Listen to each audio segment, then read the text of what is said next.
Welcome to the World Nomads podcast, delivered by World Nomads, the travel lifestyle and insurance brand. There's something about the islands here that touches people's souls. Hopefully we're making an impact in the world that people will stop killing and culling sharks. It looked like snot and it smelled bad, but then let that put you off. It was good for you. What else in the world you're going to see the condor 3 meters right in front of you? No, absolutely. There. I'm not sure if I want to see the condor 3 meters in front of me. So many things in our society that are throwaway, and we see those things on our beaches, on our coastline. Has anyone ever pooped themselves?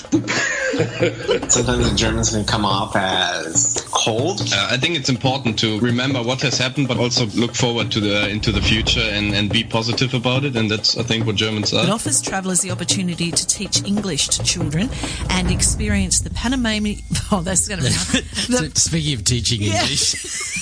I've got to learn to speak it. We were all told that you can't take a leak into the river. You can't urinate into the river because there's a parasite that will swim up your urine stream.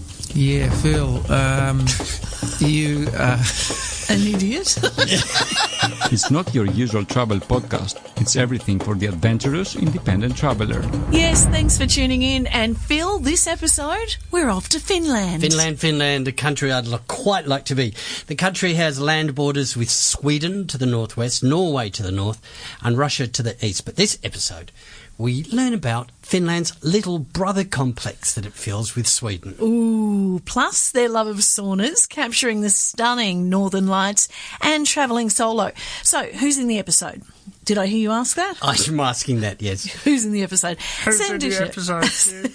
Sandisha has written a story for World Nomads on Finland in winter and will share her experiences. Kristen is a solo female traveller. Gee, she packed a lot into a week in Finland, didn't she? Wait till you hear. And Maddie, she talks stripping down and experiencing a sauna Finnish style. But kicking off, what's your quiz question for this episode? All right, I've hinted at geographical bent already, but of all the countries with which Finland shares a border, which is the longest? Which is the longest border? Phil-sylvester is a World Nomads contributor. She has written for us a story on Finland in winter. And when you think of Finland, you kind of associate it with winter, don't you? That's what you're looking at, yep. And Sudeshna, it was a bucket list place for you and your partner to go to Finland and in particular see the Northern Lights. Did you achieve it? Were you able to tick it off? Absolutely. It was an incredible trip. And yeah, we were very lucky. I think the first night that we went up north to Lapland, we got to see the Northern Lights, and we saw it a couple of times during our trip. So short answer, yes. And it was incredible. I was going to say, is it as amazing as people say? I mean, it's one of those things. It's like fireworks on TV. It's nothing like what it is in real life, yes? Yeah, I think you're exactly right. A lot of times when you tend to sort of have high expectations from an experience, you feel underwhelmed when you're actually doing it. But this is, I think, every bit as beautiful and mind-blowing as it appears to be. I think there's something about the fireworks analogy is great, actually, because it is literally like a fireworks show in the sky, but it's natural, and I think there's something very surreal about it. There's it's magical. So I really feel like this is one of those things that you have to see to believe, even though as cliche as that sounds.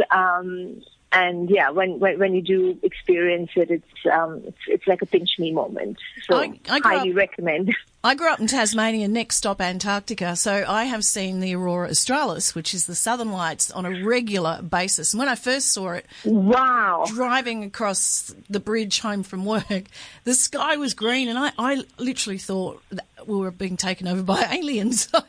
It was just... It was like something had just come over us. And it kind of like wraps all around you. It's spectacular. Yeah, it really is. I really want to see it. Yeah, well, you need to go. You're so lucky. That's next on my list. Well, yeah, and to see it, we would see it regularly. You stop at Kim's place. Yeah, exactly. I've got a place down there you can stay in. So that sounds beautiful. And look, was it cold, bitterly cold? It was. I mean, obviously, we, you expect it to be cold, and this is March, so springtime sort of elsewhere in the world, I guess, in the Northern Hemisphere. But honestly, sort of me meters of snow, and even sort of when we landed in the capital city, which is sort of south of the Arctic Circle, nothing prepares you for how cold it can get, seriously. So, it's very cold, but I think, and that's where planning is really important, because this isn't a trip you can do sort of on a whim. You've really got to work it out and plan and, where you stay, etc. But a lot of the resorts there, so the slightly higher end ones, but again, pricing, there's much of a muchness. They kind of provide you with a lot of ski gear, so outerwear, boots, that kind of thing, which definitely helps. But you have to be prepared to wear many layers of the warmest clothes you can get your hands on. Now, speaking of accommodation, you've actually slept in a glass igloo. Yes, that's right. So we were staying at the Taxlauten Arctic Resort, which is, I think, the first sort of glass igloo resort in Finland, or in the world even, perhaps. And now there's quite a few, and obviously it's very, it's splashed all over social media. But, it's pretty special. Mind you, though, the actual igloos, they can be quite small and functional, let's say. There's just something about lying there on the bed and staring up at the sky.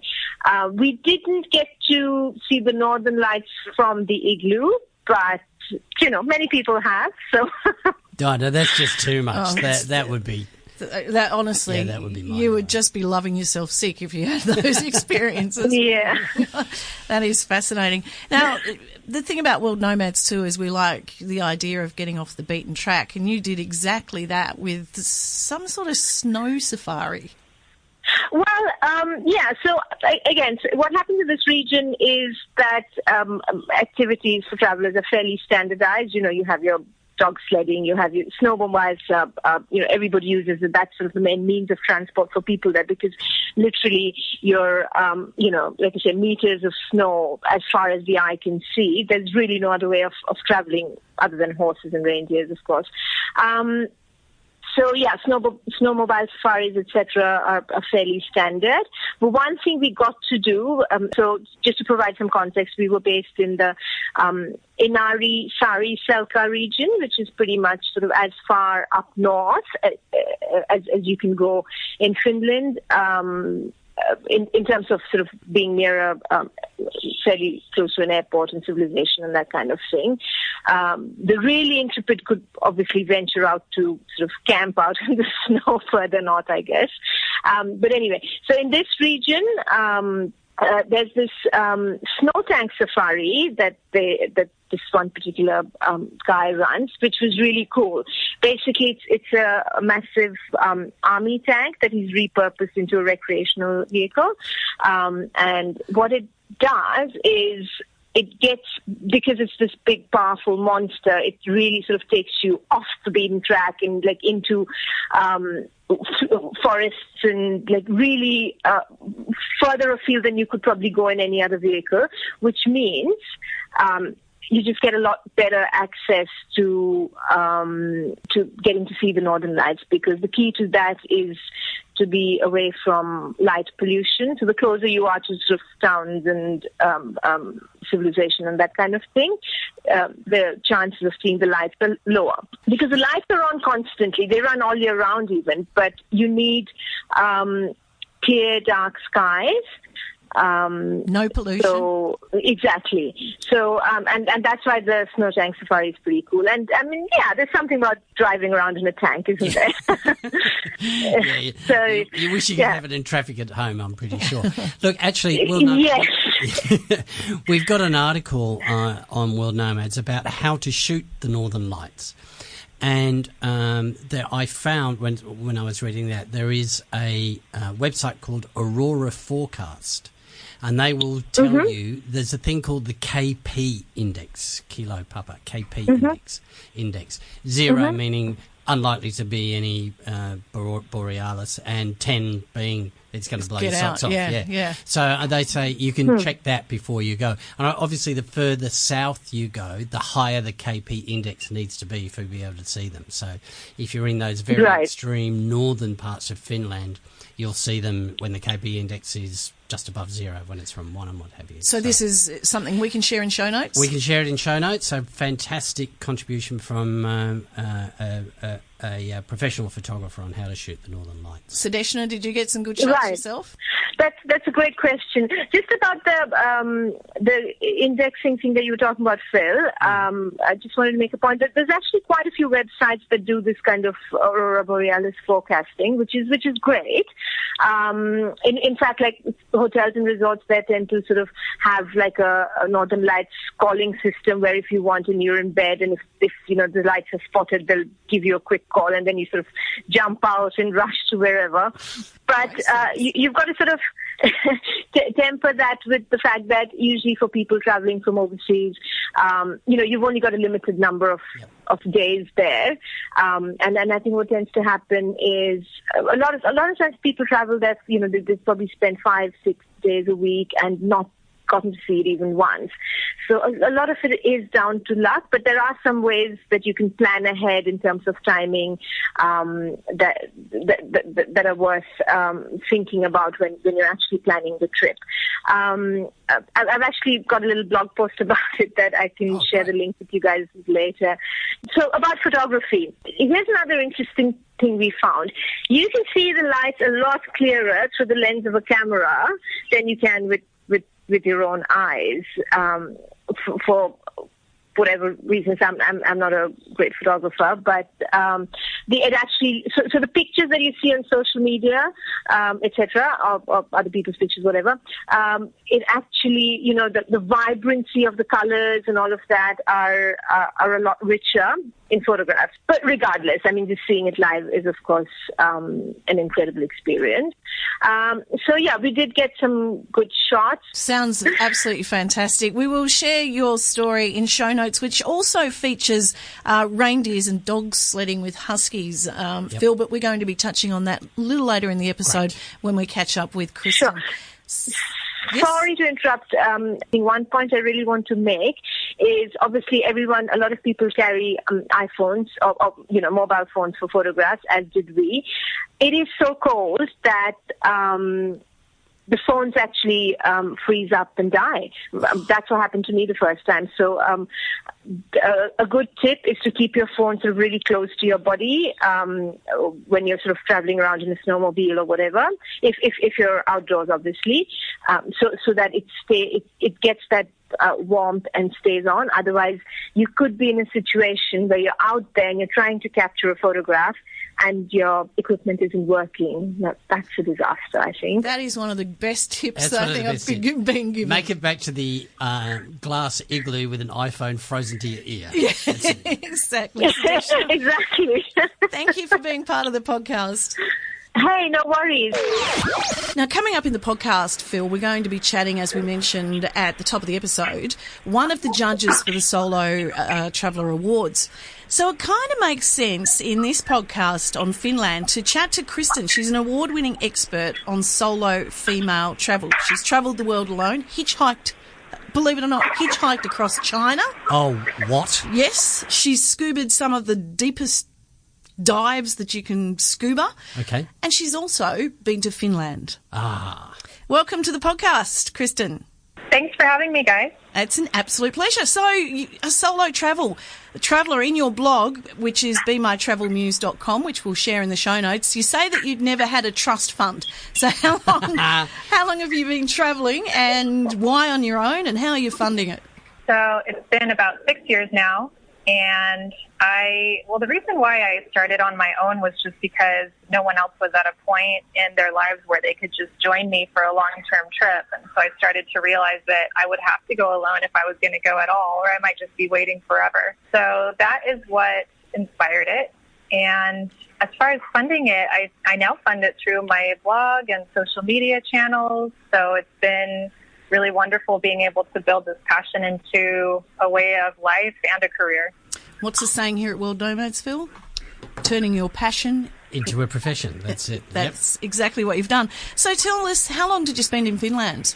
I was in Finland for about a week. I was up in Lapland I think it was February, right in the middle of winter. I was going to say, that must have been pretty cold. It wasn't so bad. I've actually been in worse. But it's all about what you wear, right?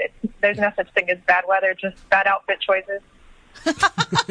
Yeah, we know about that. Phil's wearing a purple jumper today, but it suits him. It suits him. So what... At least you didn't say lavender. No, it's not lavender.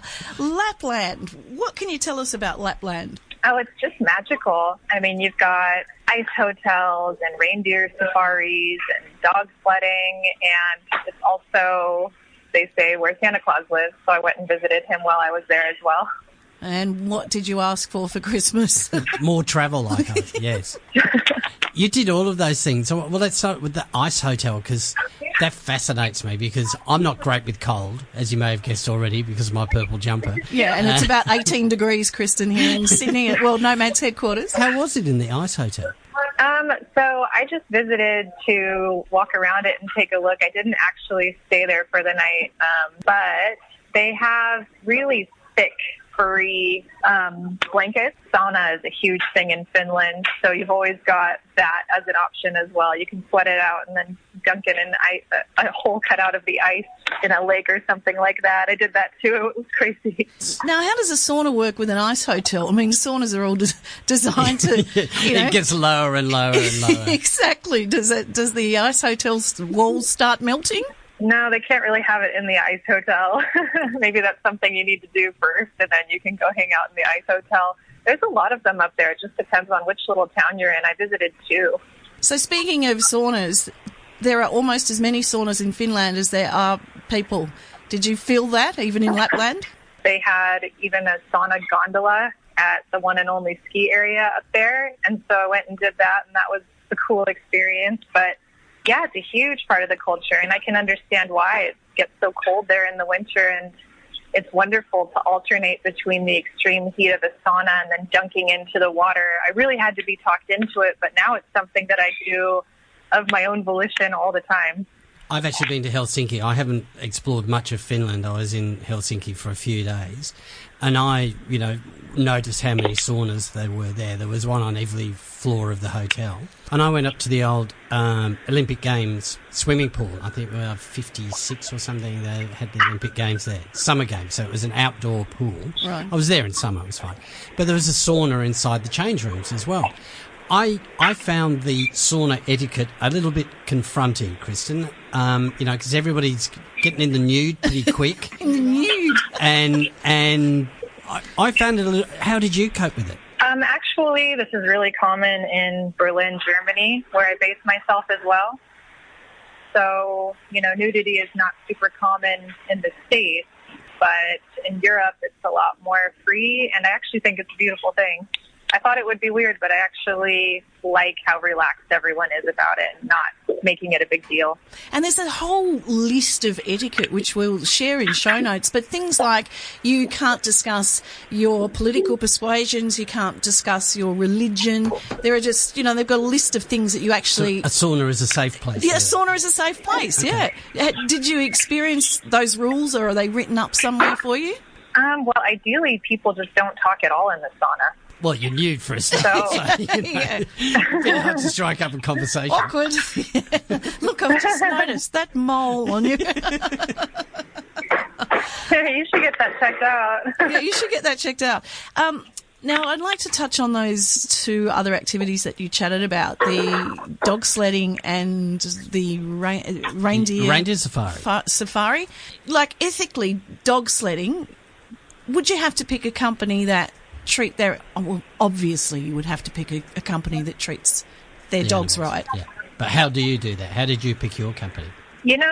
For the most part, these guys look at their dogs as family. And I know that there was some really horrifying news out of Canada a few years ago, and I think that's kind of given the whole industry a somewhat bad name. But, you talk to the people in the area who have dogs, and it's their whole lives. It's what consumes them. And so it's pretty easy to see that the people really do care for the dogs when you show up there. And the dogs are dying to run. They cannot wait.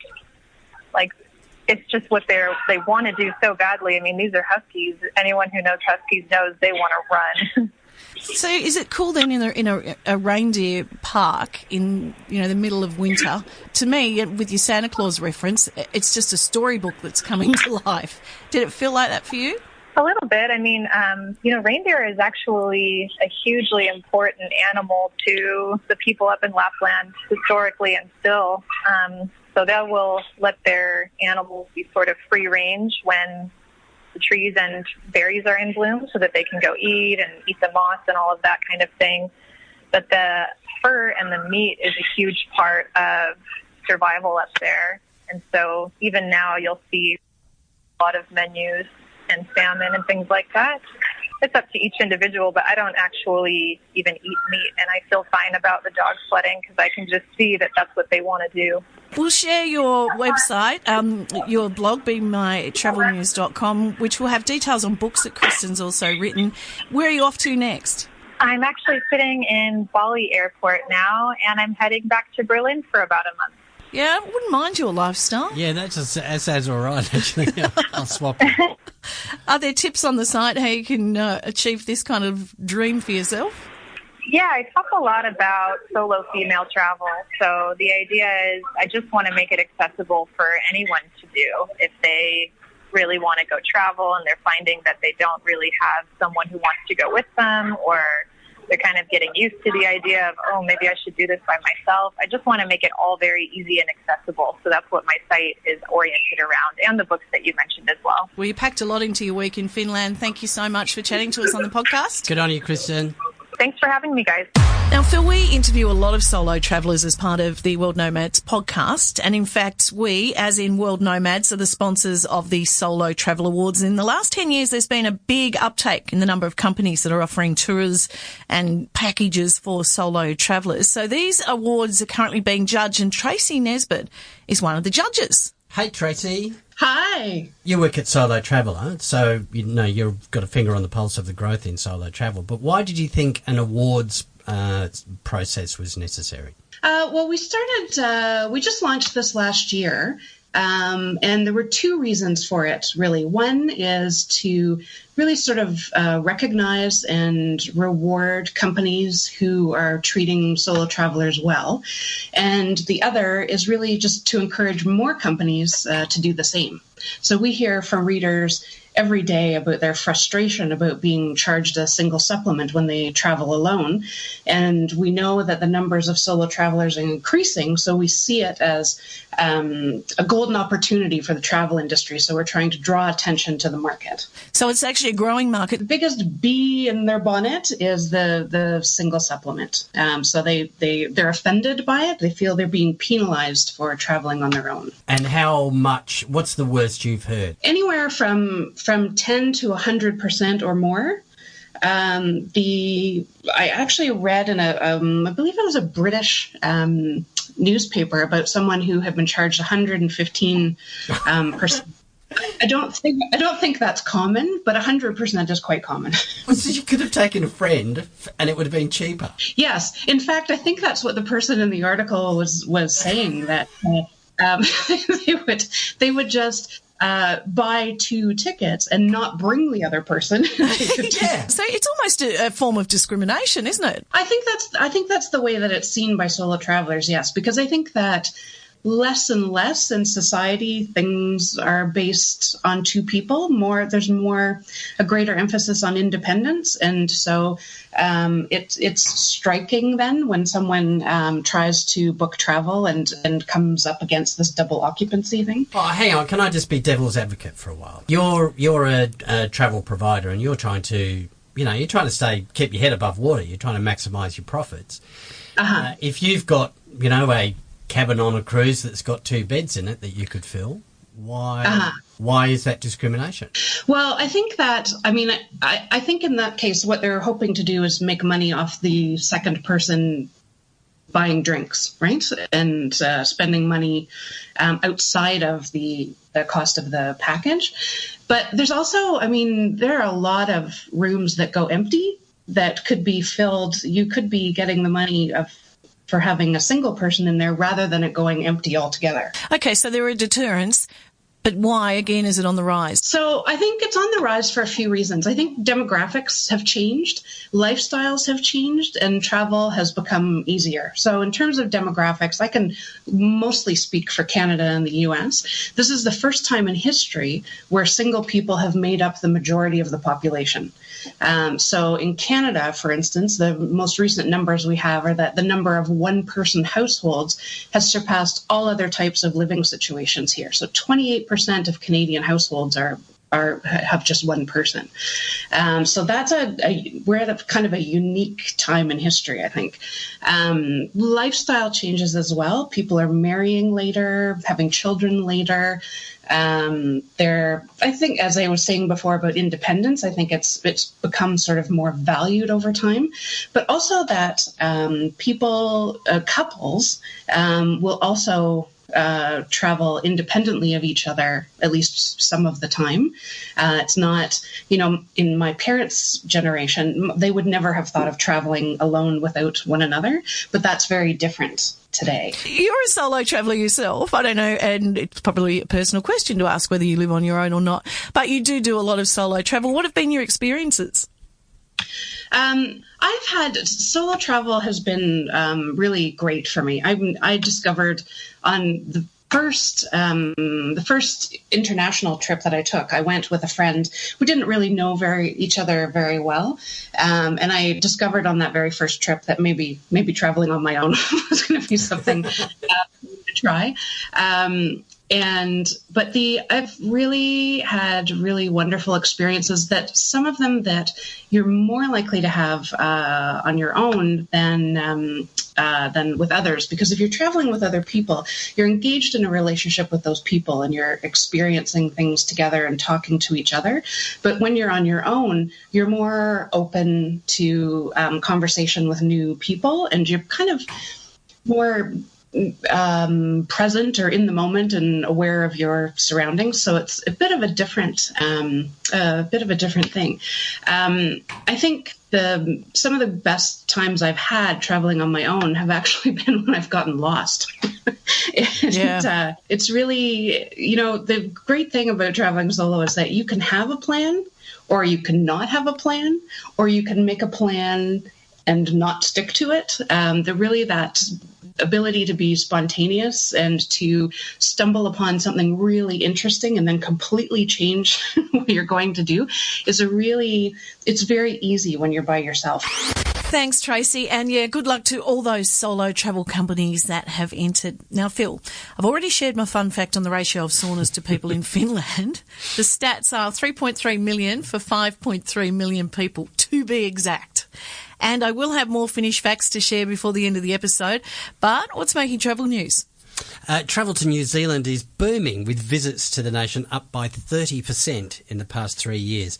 3.8 million visitors landed last year, in effect doubling the population. The population, it's only just over 4 million for New Zealand. So what's been the attraction? Well, it's beautiful, isn't it? Oh, well, obviously. All the hiking, all the, the natural wonders, all that pure sort of wilderness that you can get involved in. I've been 3 times, but only to the South Island. I've never been to the North Island. Ah, okay. So the really wild bits in the south. Yeah, beautiful, stunning. Yeah, but you've got all the coromandels and everything in the north, right? Yeah, but I've always gone in winter, and you just skiing. Yeah, you've got to experience it. Stunning. Anyway, so because of this boom, the government, whose Prime Minister, by the way, has just given birth to a baby girl. Congrats. In the last couple of days. Nice. Not sure how she's going to manage that and run a country. But are you serious? Oh, come on. That is the most sexist thing I've heard anyone say. Okay, I apologise. But surely you've got enough in the first couple of weeks. What? Okay, no, all right. So a woman has a baby and they can't work. They can't do anything. No. But it's just going to be pretty full on, isn't it? Nannies? Right. Can we redo this section? Because I'm backtracking so fast now. Even you've got a nanny and you're a man. Yeah, okay. All right, I apologise. Thank you very much. Apology accepted. All right. Anyway, there's been lots of complaints that all these beautiful hiking tracks are being overcrowded, and there's been litter left around as well. Oh, come on, take it with you, people. So they're going to build more of these facilities and do some environmental protection stuff. But this means international arrivals will be paying for it. Roughly $25 for a tourist tax every time they enter from mid-2019.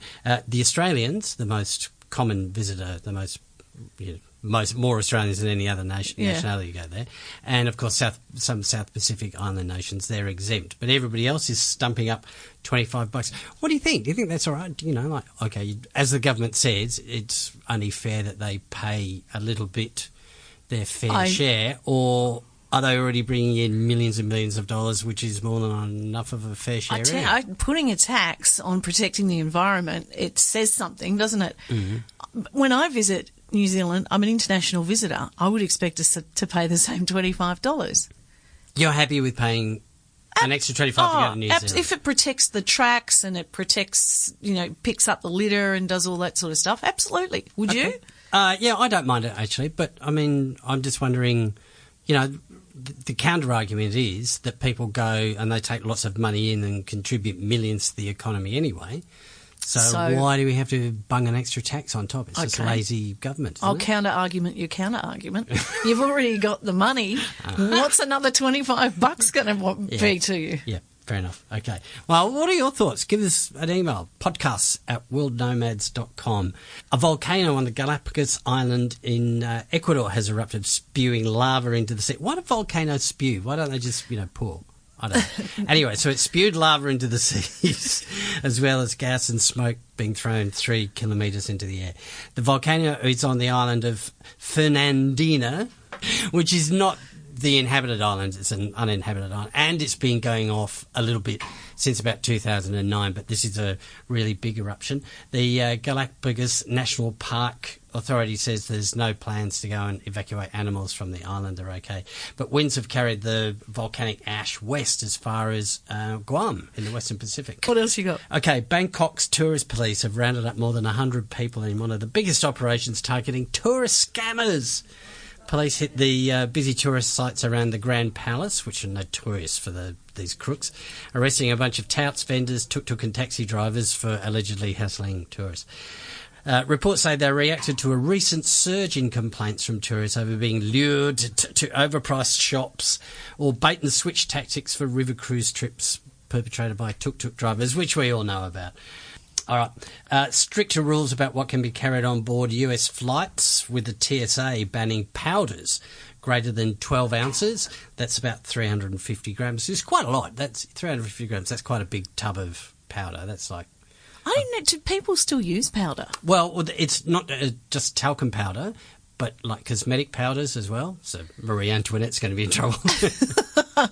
But like protein powders as well. So any sort of powdery substance got more than 12 US ounces, which is about 350 grams. Put it in your checked luggage because it's going to get stopped from going on board if you put it in your carry-on. And British Airways is warning of a summer of misery for the UK for inbound travellers as the queues at Heathrow's passport control grow once again. This was happening last year. It's on again.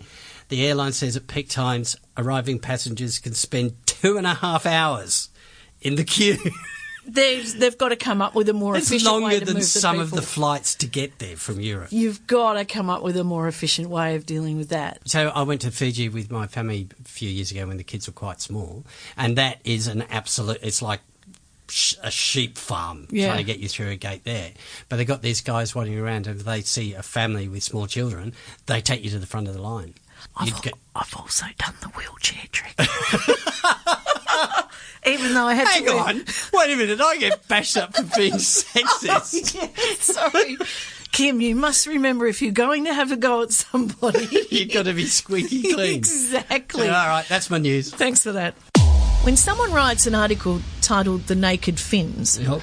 And you're doing a podcast on Finland, you have to track this person down. Welcome, Maddie, to the podcast. Thank you. Hello. Nudity. Finnish, we've touched on it in this podcast, that there are almost as many saunas as people in Finland, and they do it in the nud. Tell us more. The nud. Well, it's better than nude. Phil says nude. Nude. It's an international podcast. Naked. They do it naked. Sorry. Yeah. Yes. No, they just really like being naked. They sauna with their parents and like family friends up until the age of 14, completely naked, even older for some people. And it's just a bit weird. Well, I'm glad you said that because, you know, from, let's say, age 10 to 14 when you're developing, the last thing you want to do is sit nude with your parents. Yeah, right. Or like your great Uncle Bernie who was at the barbecue when you were born or whatever. It doesn't make any sense. Oh, yeah, but look, I mean, like, we're putting our own, you know, cultural values on it here. I mean, as I've mentioned, I was in Helsinki once for about a week. And, yeah, they do love getting nuding up in a sauna. But, I mean, it's like when you read about people who are into, you know, naturism or whatever. They say it's very liberating and it's not sexual at all. Good on them for being confident and being able to do this. And I guess that does feed into their culture a lot. They are more confident people and they don't really talk that much, but good on you. What else? I mean, what else did you notice about, you know, the Finnish culture and about the Finnish attitude to life? The thing that struck me the most about the Finnish people is they're just so calm and so peaceful. Like, so I went up into the forests in Finland and it's just like a whole nother world up there, and they take nature so seriously that it's so kind of like calming on who you are as a person. I was reading the other day that they have plans to make Helsinki car-free within about the next 5 years or something like that, with you know, on-demand public transport and proper bicycle networking system, but which will reduce the amount of traffic in Helsinki. But Finns are very reluctant to get rid of their private vehicles because everybody owns a cottage out in the forest somewhere and they all like to go away. Yeah, you go there on a weekend and there's just no one in Helsinki. They've all left for the weekend to go to the forests. But I think that's common across most of Scandinavia. Like, they're all about energy saving and like renewables and all that, but at the same time they're like, we need our really big cars to go into the mountains. But you also say, Maddie or Madison, that the Finns don't really fit into the Scandinavian way of life? Yeah, so they're a little bit more, so if you take the two kind of like Northern European groups, so Scandinavians and the Baltics, the Scandinavians are very sleek and stylish and just IKEA and everything's black and white and grey and super streamlined and efficient and just all of that stuff. And then you've got the Baltics who are just super colourful and super loud and just everything's passionate and they're all a bit artsy, a little bit hipster. Finland kind of exists in between those two circles. So Finland is a bit crazy. They have that weird up and down kind of language that just makes everybody laugh. And they have a really good sense of humour, and the cities are quite colourful and but they're also like, yeah, we're Scandinavians. Yeah, we're part of Scandinavia. We're not part of the Baltics. And then they do have that kind of designy element, that whole IKEA, like furniture and homewares and all that kind of stuff that we come to know from Scandinavia. And they have a really big industry of it in Finland. And so they kind of sit between the two of them, but they're their own cultural thing altogether. It's really interesting. They sit on kind of like the blurred lines of two cultures. But is there not some sort of a little bit of friction with the Swedes, though? Do they? Yeah, because I think a lot of like the Scandinavian countries were at some point controlled by Sweden. They were a bit of the stronger power in that region for a very long time, and Sweden controlled pretty much all of Finland and then into the Baltics as well. They always sort of got along with Norway, but they also controlled a lot of Denmark as well. And so all of the flooring options at IKEA have Danish names to remind the Danish people that the Swedish people have walked over them throughout history. Oh, wow. Cheeky little Swedish people. Oh, But- there I was just shopping and I didn't know I was part of a culture war. Yeah, you're a part of this now. And, so the Swedish people are kind of little, like, jabbers all over Scandinavia. What do you mean by jabbers? What do you Like, they have these little jabs at everyone. Like, they have flooring options named after Danish countries. I think their chairs are named after Norwegian places because, like, they just sit on the Norwegians or something. They, like, the Norwegians prop them up. We sit on you. Yeah, it's just bizarre. But, yeah, I think the Swedish people are the ones who are most specifically in Scandinavia who are like, no, Finland's not Scandinavia. Scandinavia ends at Sweden. They're something else. And the Finnish people are like, can we come to lunch too? And the Finnish are like, no, go sit somewhere else. So if you go to Helsinki, don't play any ABBA songs. Is that right? Yeah. Yeah. Yeah. And if you want to make friends with Scandinavians, do not let them know that you think Finland is awesome. Oh, wow. We're getting some tips in this chat, I tell you. And speaking of chats, you mentioned that they don't talk a lot, but then you went on to say they got a great sense of humour. Yeah, so if you get them drunk, they chat a lot. Like, they have a bit of a shell, but once you break into it, so like if you have to work a little bit to build up a rapport with them, but once you do, they come out with just these one-liners that you kind of are taken aback by at first, but they're very hilarious. So you reckon it's a 10 out of 10 place to visit? I do. I met a lot of people who I was up in, like, so I went from Finland over into the rest of Scandinavia, and a lot of people in Denmark and Sweden and Norway, other travellers I was meeting, were like, oh, I didn't get over to Finland, I didn't get over there. It's not really somewhere I thought of going. And I'm like, I don't understand. This is awesome. It was so much fun. Like, just completely absurd. Like, just basically a living Wes Anderson movie. Like, that kind of absurdity in this country, but just so whimsical and so fun. Well, thanks for that insight. That's excellent. We'll share that story in our show notes titled The Naked Finns. Maddie, thank you very much. Awesome, thank you.